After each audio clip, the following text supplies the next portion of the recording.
But after my parents divorced in junior high, my mom remarried and they decided that I would attend church every Sunday.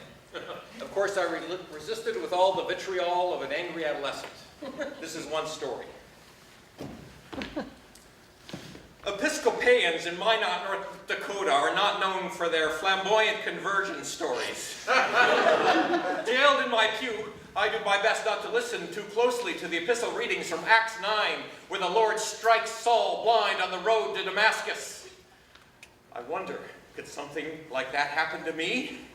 Admittedly, I share more with Saul than Paul. Personal experiences with Christian conversion trouble me even more.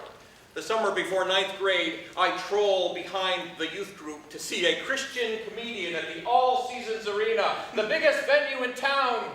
Nearly 1,000 people pile into an auditorium more familiar to hockey and rodeo. After telling jokes for about 45 minutes, some of them pretty funny, this middle-aged comedian audaciously asks his audience, if anyone out there would care to come down here and give your lives to the Lord this evening.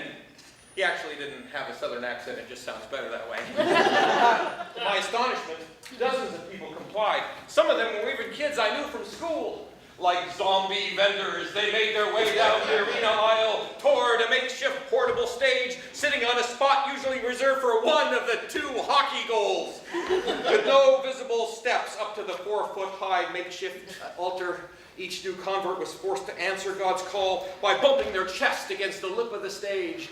They reached their arms upward toward a glowing yellow neon cross, suspended above the comedian's head like a Vegas angel icon.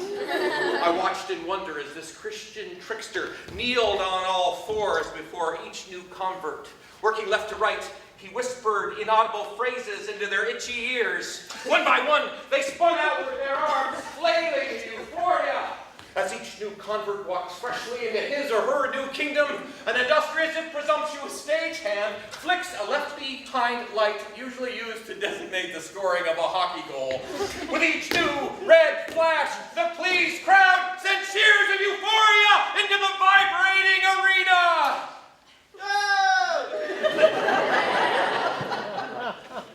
In an era known for its slasher horror films, this is the early 1980s, I confess that this unfathomable display frightened me more than any nightmare perpetrated by Freddy Krueger on Elm Street or Friday the 13th's Jason from behind his stolen hockey goalie mask.